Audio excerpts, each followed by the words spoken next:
Very good. So let me know. So probably you make it large enough. Ah, perfect. This is the good one. Thank you very much. So yes, my talk will be about the open questions we have in fundamental physics, in particle physics, as well as the connections with nuclear physics and then astroparticle physics. And I will give you an overview, a very brief overview, of the main research facilities we have, especially in Europe, to address these open fundamental questions. Next slide, please.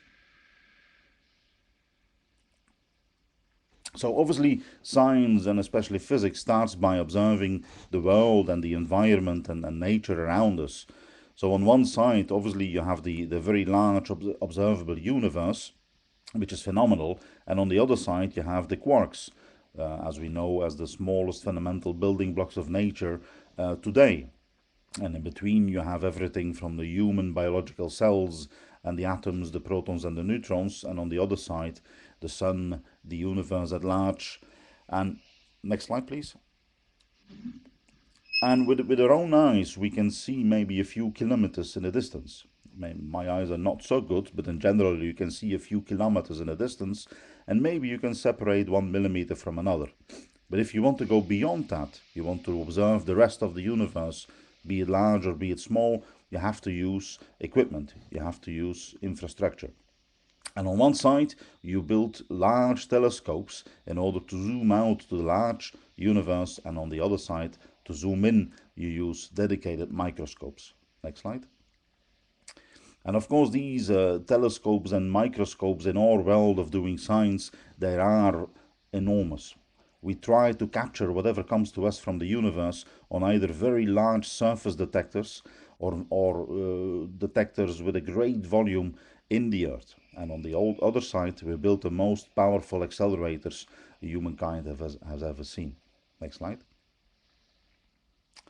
And in that way, we have seen that the age of the universe is phenomenal. And if you compare it with the lifetime of a top quark, 10 to the minus 25 seconds, the difference is enormous. Also on the side of what is happening in the universe, well, the lifetime of a star is 10 to the 14 seconds or so, while it dies in a flash of a second. The lifetime of a proton is beyond the lifetime of the universe, while the lifetime of a kaon, again, it dies in the flash of a second. So also, additional to the vast space dimension, you have an enormous time dimension as well. Next slide.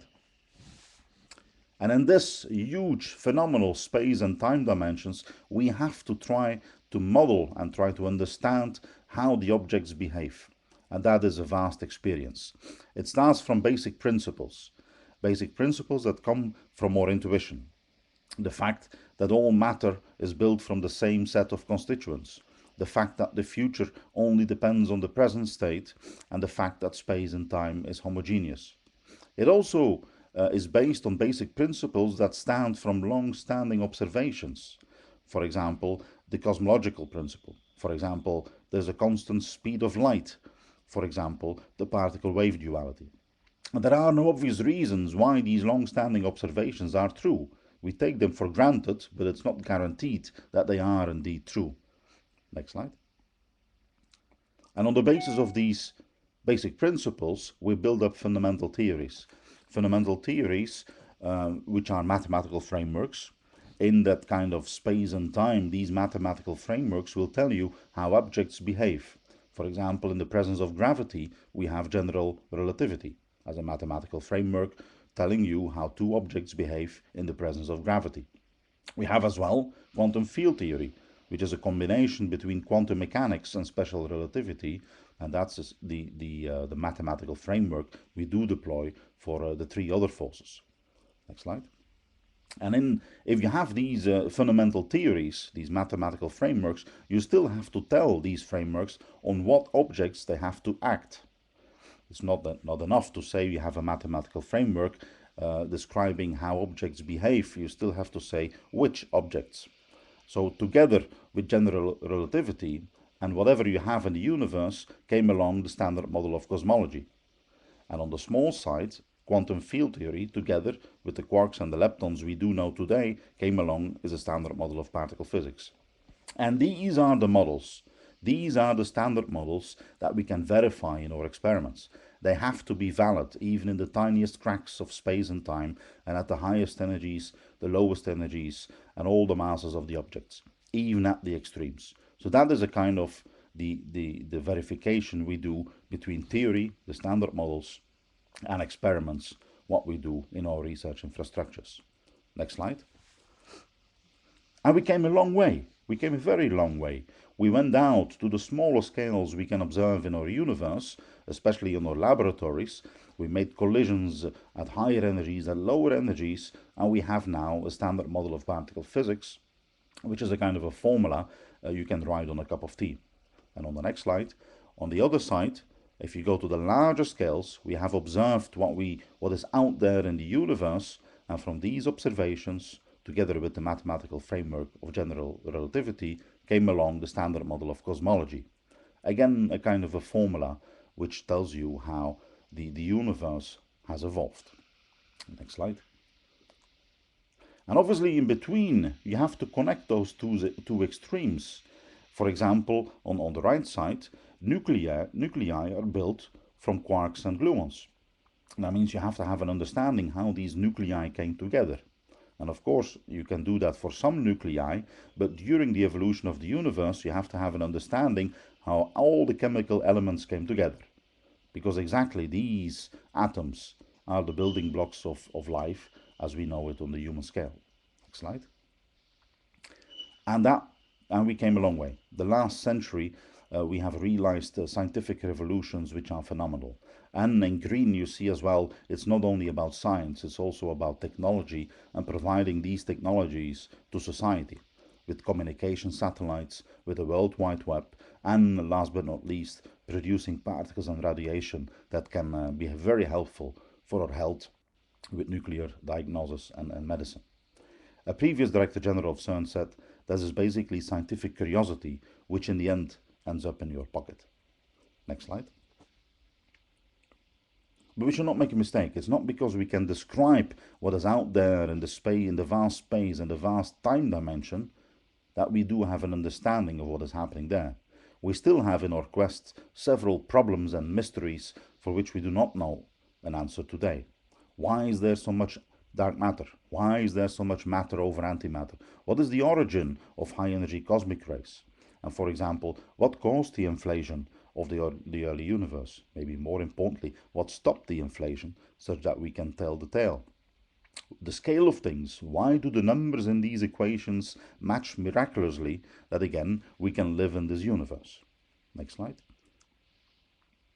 So we have to find observations of new physics phenomena, of new features that would deviate from these standard models, be it the standard model of particle physics or cosmology, because these observations that would deviate from the theories or the models, they would expect to unlock the concrete ways, the concrete avenues we might have to address these unknown features, these problems and the mysteries. So this is a kind of a challenge for the field at large at this stage.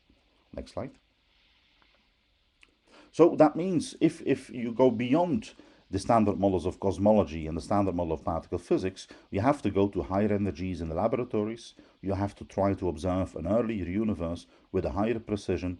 You have to go to rarer processes. Maybe you have to look at the same phenomena with different observations. And of course, you have to verify what happens at the highest energies in our universe. Next slide. So that basically means we have to innovate technology. We have to make visible with technology what is otherwise invisible to our eyes. That means we have to innovate technologies as indicated in red on the side of accelerators, on the side of gravitational wave detectors, on the side of electronics, and on the side of computing and software. Next slide. So if we would find some cracks in these standard models, then of course we have to connect that new physics with what we know already, with the known standard models. So typically you have to connect the new physics phenomena happening at a certain mass scale with the standard models. So that connection is a typical coupling strength between what is known and what is new. So this is a kind of a basic theoretical framework how to embed new physics into the known physics. Next slide. For example, here on the right, you see again a plot on the y-axis, a coupling strength, on the x-axis, the mass of the new physics phenomena. And as you can see, for example, this is a kind of a model in which new physics can appear at different mass scales with different coupling strengths. And the take-home message of this plot is that there will be not one experiment that can cover the full parameter space of the new physics. You have to combine very much complementary experiments in order to get the full coverage of where the new physics might be out there. And I will show you some examples throughout the talk. Next slide. So it goes without saying that requires a strategic approach. It requires a strategic approach to investigate the large structures, the small structures, and what connects them. So on the left you see astroparticle physics, on the right you see particle physics, and in between, if you want, you have a strategy for nuclear physics as well. Next slide. And with these strategies, next slide. And with these strategies, we can now as a community address the ambition of solving these problems, solving these mysteries. Next slide.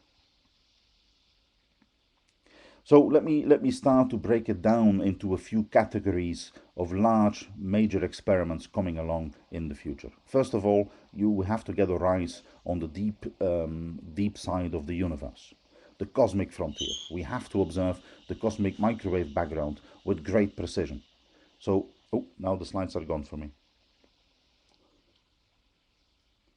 Now the slide, okay, they're back. So the previous flagship of observing the cosmic microwave background was the Planck satellite. The Planck satellite, as you've seen, there's an evolution from the 90s with the COBE experiment in the early parts of this century with WMAP, and let's say 10 years ago with Planck. The precision by which we observe the cosmic microwave background has improved enormously. The next kit on the block to be launched soon is the Euclid experiment coming from the European Space Agency, and it will observe more than 30 million redshifts with great accuracy deep in the universe.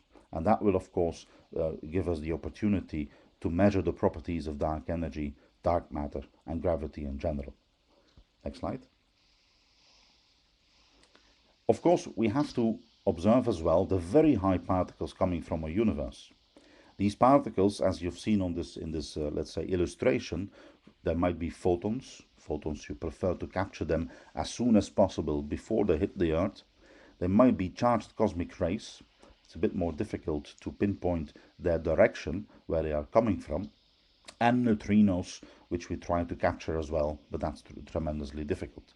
On the left you see a plot where you have the energy density on the y-axis versus the energy of these particles. And we've collected these particles over a vast range of energies. And you see there's a part coming from our galaxy, and there's a part which we believe is coming from outside of our galaxy. Next slide. What you can learn also from this plot, if you zoom in, you see that, let's say, the energy densities for which we capture gamma rays, neutrinos, and cosmic rays is about the same. So it seems that the cosmic energy density for these three types of particles is similar, and that might trigger the question if they would come from a common origin.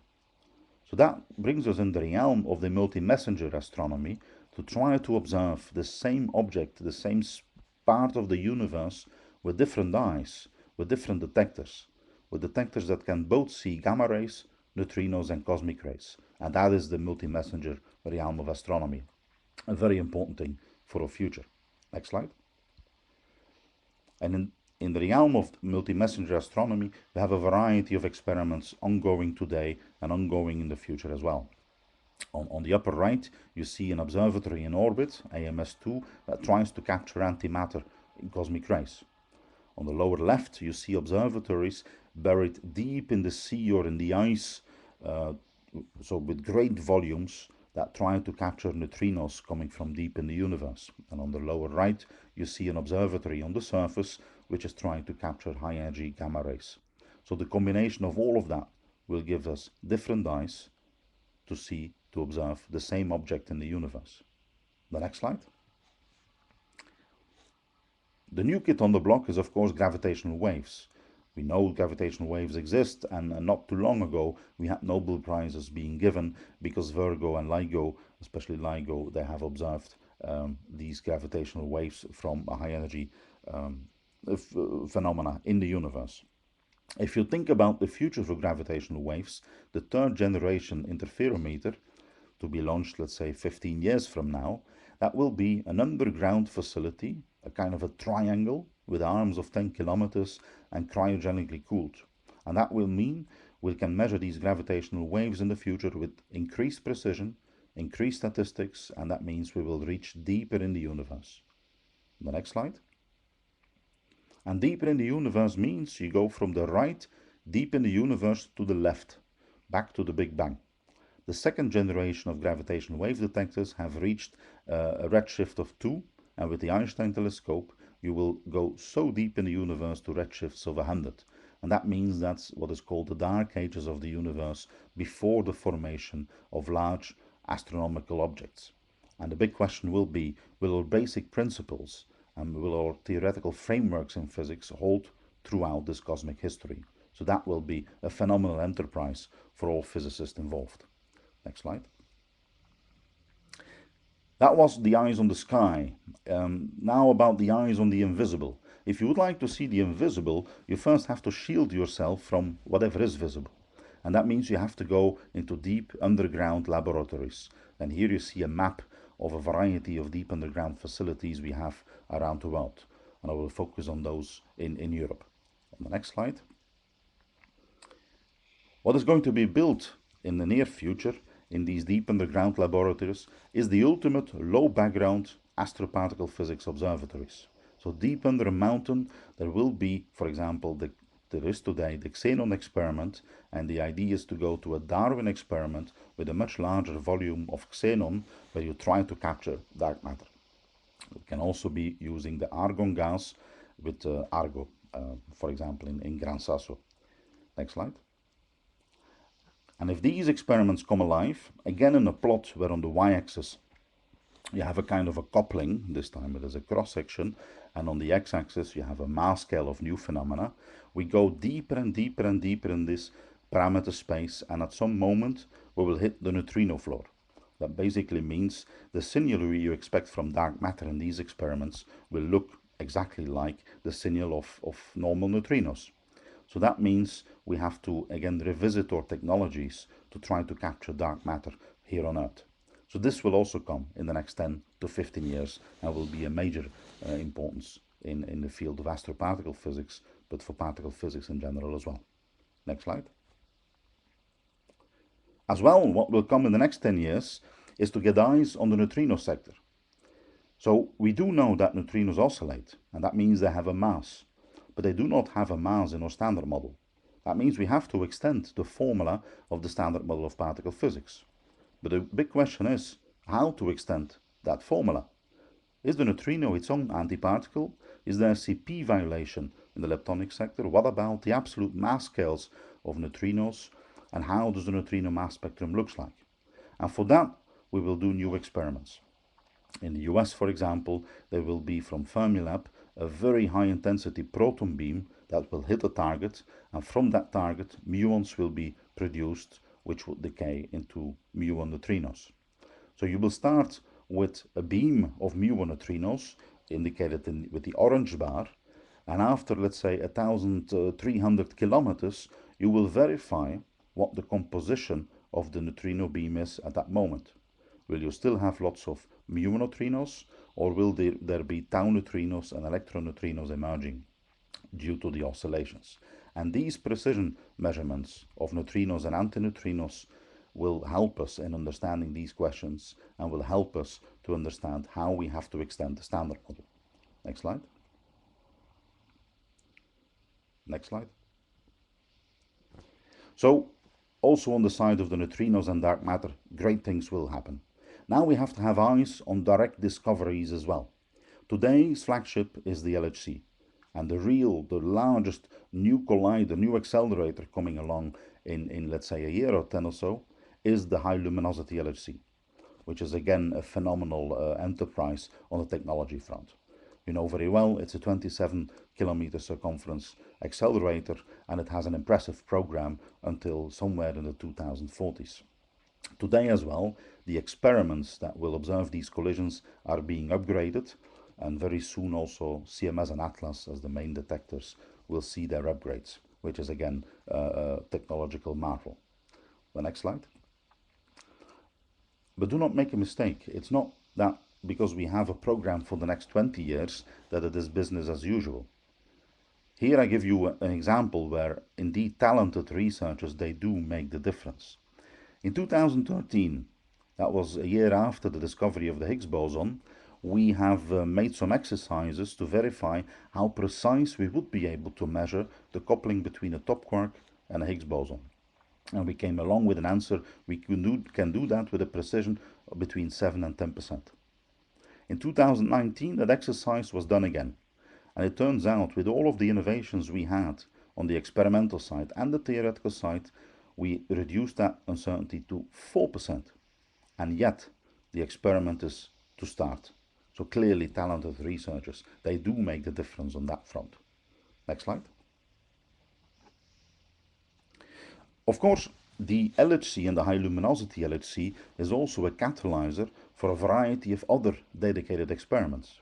If you have a high energy and a high intensity proton beam, you can have additional opportunities with these collisions. For example, we put our detectors usually very close as possible to the interaction region. But you can also think about putting your detector, a very dedicated detector, further away from the interaction regions, sometimes hundreds of meters away from the interaction regions, and there you can look for what is called long-lived particles, particles that couple only weakly, milli-charged particles, magnetic monopoles, and what have you. So really the LHC is also a catalyzer for a variety of other dedicated research. Next slide. And also here, there is a clear complementarity, as I mentioned before. On the same plot, on the y-axis the coupling strength, on the x-axis the mass, you see where the sensitivity of the LHC is, and you see here the sensitivity for these experiments which I showed on the previous slide. So that is really complementary, and that's very essential in order to get full coverage of that parameter space. The next slide. Also, the axion arena is there somewhat at a lower mass, and that's typically dealt with non-accelerator experiments. On the next slide, what you see, next slide. What you see is that also in Europe, and also beyond Europe, we are preparing for a variety of experiments where we try to, first of all, describe and discover axions and axion physics in a variety of ways. On the upper left, what you see, for example, is that with the old dipoles, magnets of the Hera experiment, 24 of them have been straightened up. These magnets are typically a little bit bended in order to form a circle. They have been straightened up again, and 24 of them are now going into a straight line. And the idea is that we will try to shine light through a wall. So in some sense, if the photons would interact in a high magnetic field, they can turn into axions. And these axions will then be able to travel through the wall and convert again into photons. That would be a phenomenal discovery of axions. But you can also look at axions coming from the sun or axions coming from the galactic halo, again with strong fields, strong magnetic fields. And each of these three components would cover in the parameter space of coupling and mass on the lower right, would cover a different region. So also there the complementarity is vast and is very important. On the next slide. And also here, let me show you. On the left, you see the accelerator complex of CERN. Let me not dwell on it, but in that plot somewhere the protons starting, they go to the proton synchrotron, which is the PS, they go to the super proton synchrotron, this is the SPS, and then to the LHC. On the right you see from the booster, which is the thing indicated in red, you go in the end to the LHC. But as written on the slide, there's only less than a promille of the protons which is finally used in the LHC. Many of the protons go to a variety of other experiments. I give you one example on the next slide. So, for example, the protons coming from the SPS at CERN can also be used for kaon physics. For example, you produce these kaons and you let them decay in a very long decay tunnel, and you build a phenomenally large detector. For example, on the lower right you see a proposal to build Clever, which is a newer version of the current detectors, and you see we speak here about detectors of a length of 150 meters. And they will look, for example, for the decay of a K long into a pi 0 and 2 neutrinos. The next slide. And that would be highly complementarity between, let's say, Clever and Na62. On the one side, with Na62, you look at charged kaons decaying to charged pions, and with Clever, you will look at neutral kaons decaying to neutral pions. And again, in the plane where you think new physics can appear, that complementarity is essential. Again, complementarity between experiments is vital in order to pinpoint the new physics. The next slide. On the next slide. Also, you can look not only at the high energy protons, but a bit earlier you can use the low energy protons for dedicated experiments as well. On the next slide. What you have, for example, at CERN is a whole program to look for antimatter and to study antimatter very precisely. So you get the protons from the proton synchrotron and you decelerate them, rather than accelerating them, you decelerate them to about 100 kiloelectron-volt kinetic energy. So that means they're almost at rest. And then you have a variety of experiments at the ELENA facility, which you can measure, let's say, the spectrum of antimatter, which you can measure dedicated properties of antimatter. So for the next 10 years or so, for the next decade, these are very important experiments, unique experiments in many cases, where we will be able to understand the properties of antimatter. And that is crucial, of course, because we know there is a kind of an asymmetry between matter and antimatter in the universe. Next slide. So, bringing us now to the future of high energy physics, the future of high energy particle colliders.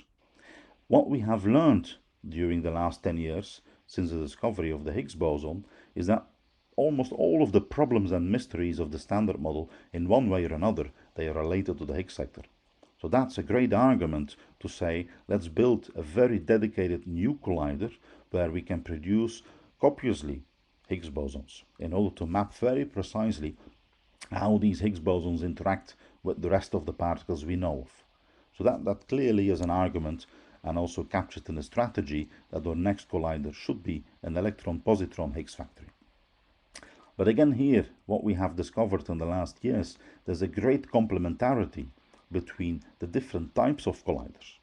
If you have a Higgs factory, electron-positron Higgs factory, you can measure the coupling between a W and a Higgs boson with a precision of 0.9%.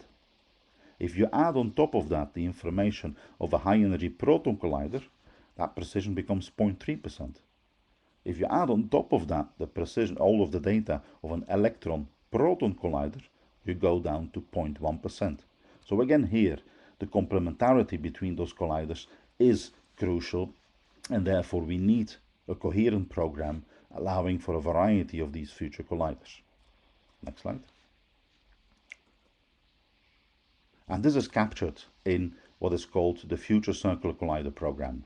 It is a kind of the big sister ambition of what we had previously and today at CERN, which is the LEP collider and the LHC collider. The Future Circular Collider program would start also with an E plus and minus Higgs factory electroweak factory, Z factory, and then move forward to very high energy proton collisions up to 100 TeV and high energy electron hadron collisions. Clearly, if we go in that direction, this will be a program for the rest of the century, and that means we better verify if it is feasible to plan for success. So at this stage, the technical, the administrative, the financial, the global governance issues are being verified if indeed we can go for such a fantastic program. Next slide. Of course, we always have to keep an eye on the sustainability of these accelerating structures. On the next slide, let me give you a very quick detour on a particle accelerator. The basic building blocks of a particle accelerator are the following. On the left, you start with producing the particles, you prepare your beam, you accelerate your beam, you do your experiment, and then, well, typically you dump the beam. The next slide.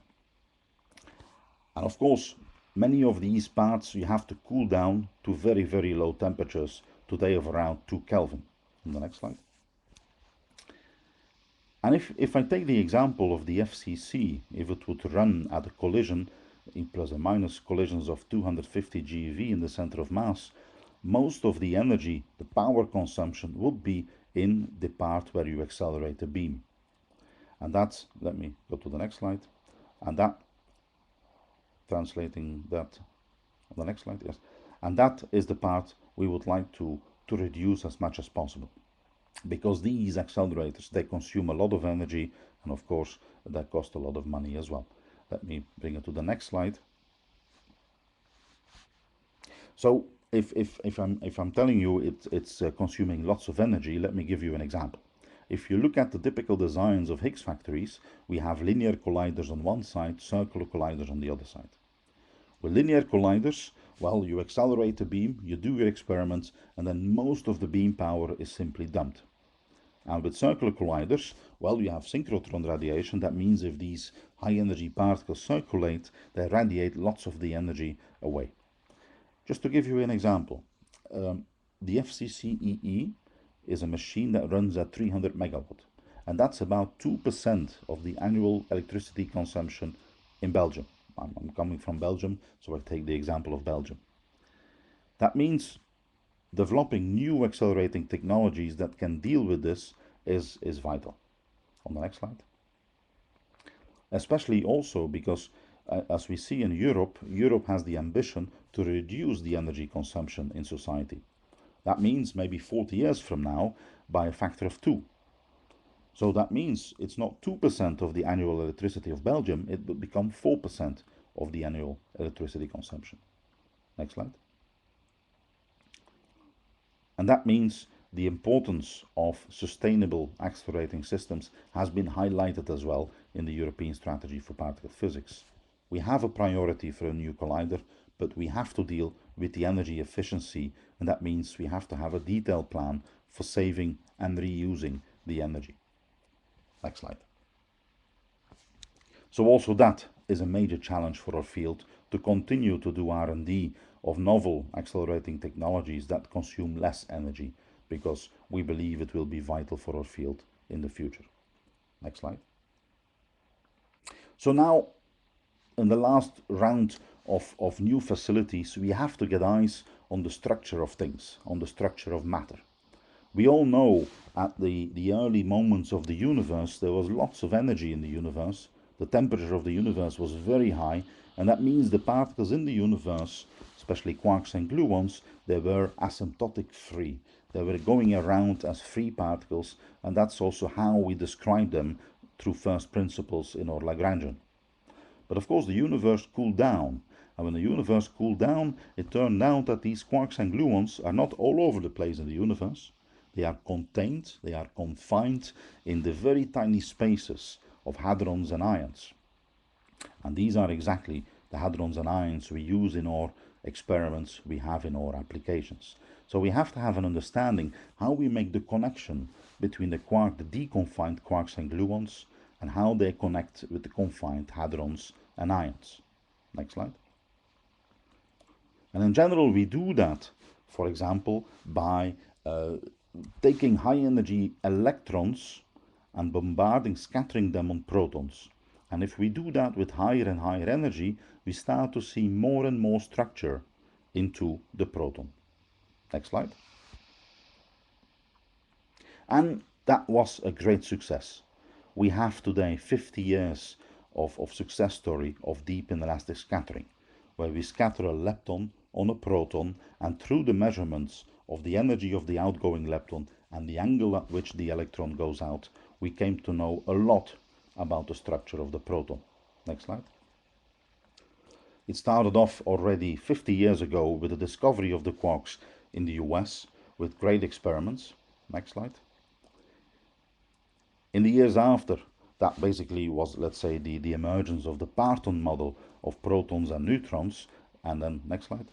And thereafter, in the 90s and the early part of this century, came along the precision era of deep inelastic scattering with the Hera machine at DESY.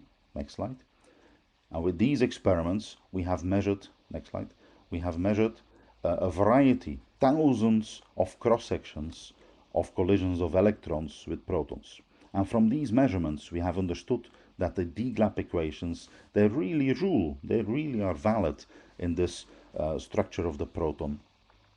And also we have learned that at low X, the gluon was rising, and we got to know a better understanding of what is called the parton distribution functions. Next slide. So you might think, why should we do these studies for another 50 years? We have done it for 50 years successfully, but what is out there to do these things for the next 50 years? Next slide.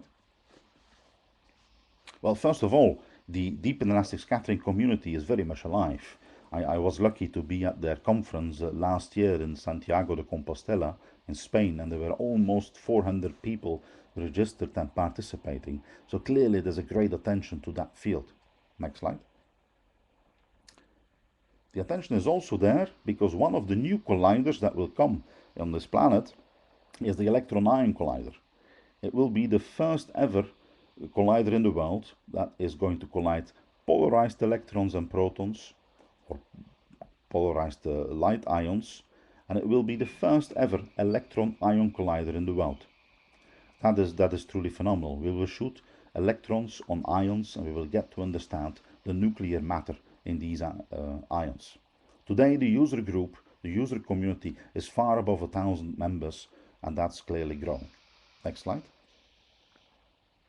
So what is the physics that will happen? On the right you see the landscape of deep inelastic scattering. On the y-axis you see the luminosity, if you want the intensity. On the x-axis you see the center of mass energy at which the particles collide. The lower right box is the box of Hera. So at higher energies but somewhat lower luminosities. The electron-ion collider would go to lower energies but much higher luminosities. And that will open a new variety of physics that is interesting for all of us. Next slide. For example, in the plot on the lower left, you see luminosity and center of mass energy again. And what you see, if you go to higher luminosities, we will have a full tomography of the ions and of the protons and the neutrons. So clearly we will have the full 3D partonic image of the proton, and from that we will get to know how the properties of the proton and the neutrons arise from the constituents within. Next slide. For example, we will also be able to measure, beyond parton distribution functions, transverse momentum distributions of these protons and neutrons. Next slide. And measuring these transverse momentum distributions will help us a lot in improving the physics we do at the LHC. Will improve a lot our understanding of how gluons interact to form a Higgs boson, and will improve as well the measurements of the W boson mass in proton-proton physics. Next slide. And a full white paper has been written in the SNOWMAS process 2 years ago in order to capture all of the novelty you can do with the electron-ion collider for the benefit of the Large Hadron Collider. Next slide.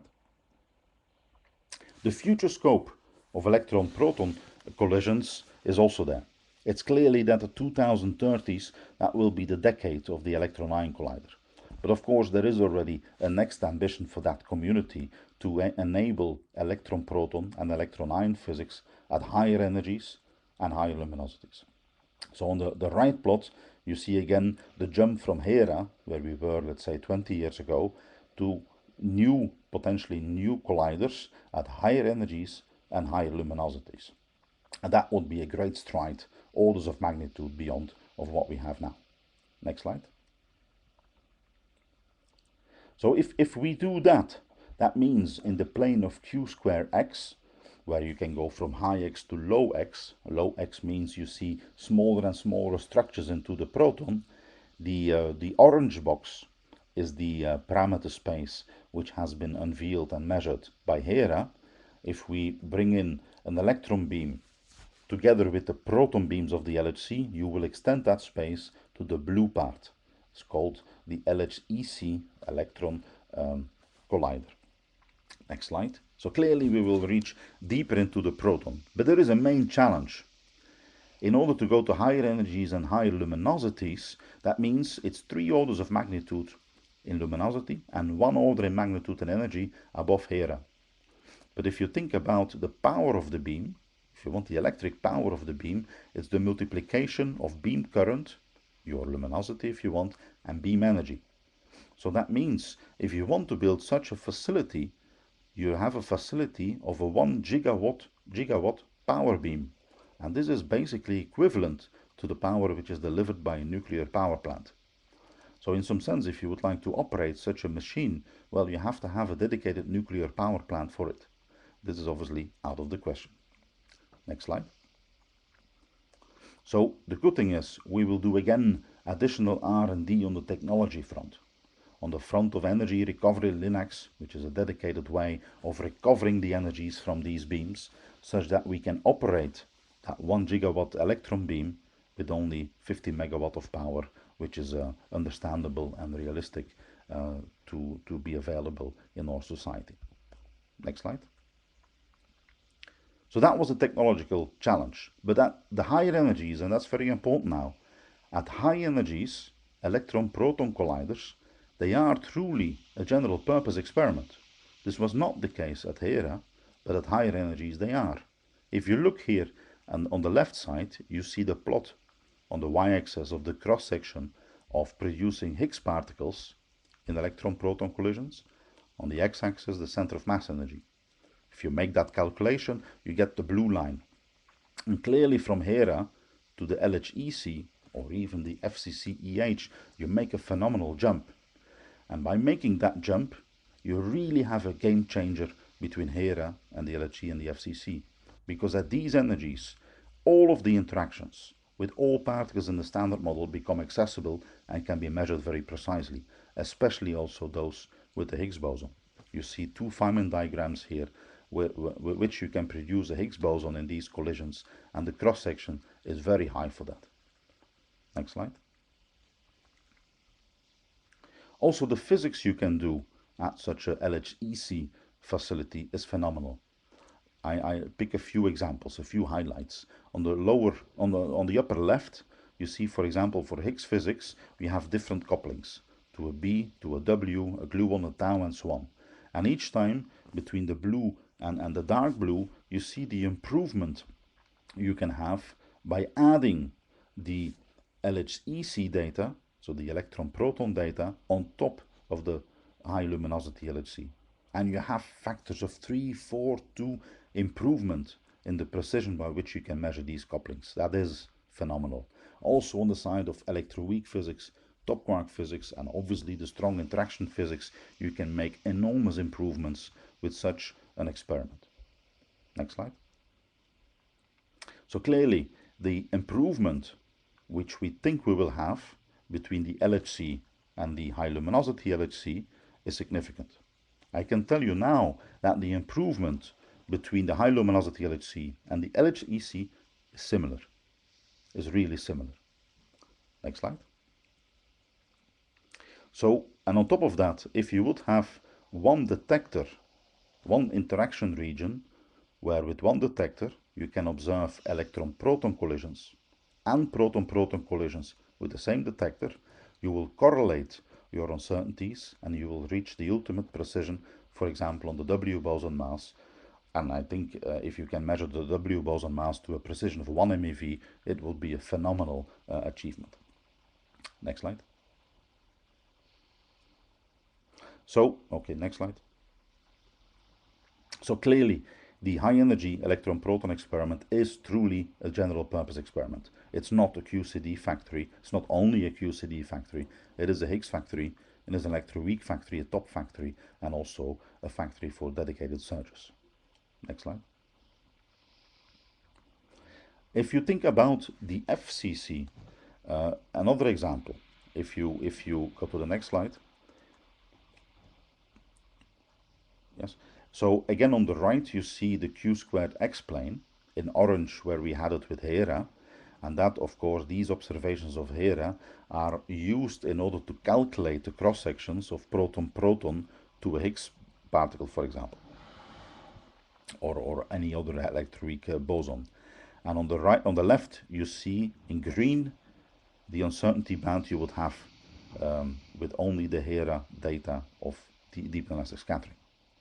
If you bring in as well the precision or the data coming from electron-hadron collisions at the FCC, the uncertainty would go down from around 5% to around 1% in the calculation of the cross sections of WZ and Higgs processes. Again, here it is a tremendous achievement, and clearly that, yeah, go ahead, next slide.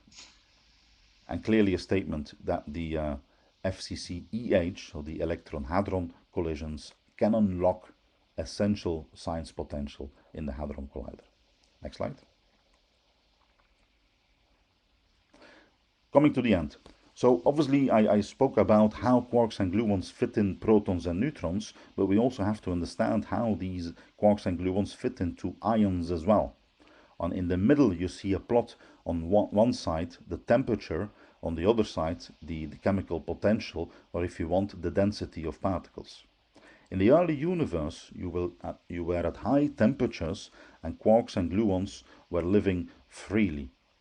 Of course, now they are all contained in the upper left corner of nuclei, a very tiny space.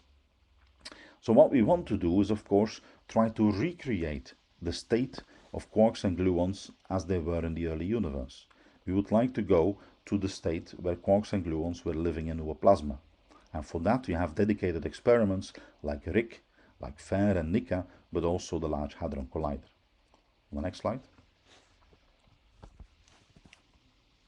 So what is coming along in the next decade, or this decade basically, is at NICA, at JNR, you will have experiments that will start soon. Maybe 2023 is too soon, but will start soon to collide heavy ions, a variety of heavy ions, in order to understand that quark-gluon plasma.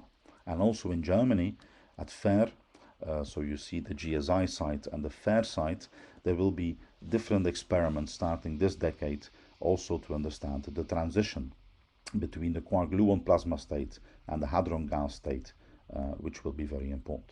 Next slide. Of course, I can show you, let's say, sketches, but these are real pictures. For example, on the lower part, you see the civil engineering works being done for FAIR, and step by step this will come to a completion. And with these experiments, we will have an understanding how matter is emerging and how the complexity of matter has emerged throughout the universe. Next slide. And this is exactly bringing the pieces together. We will have better eyes to look at the larger scales in the universe. We will have better experiments to look at the smaller scales, and we will bring it together in these heavy ion physics experiments into the atoms, and that means the building blocks of life. Next slide.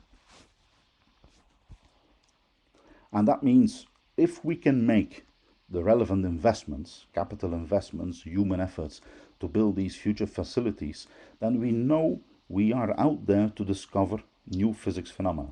We have to find these cracks in our standard models. Because if we will not find these cracks in the standard model, we might be out there to revisit our theoretical frameworks and to revisit the underlying basic principles. And I believe that would be nothing less than the scientific revolution of our generation. And with that, I thank you for your attention.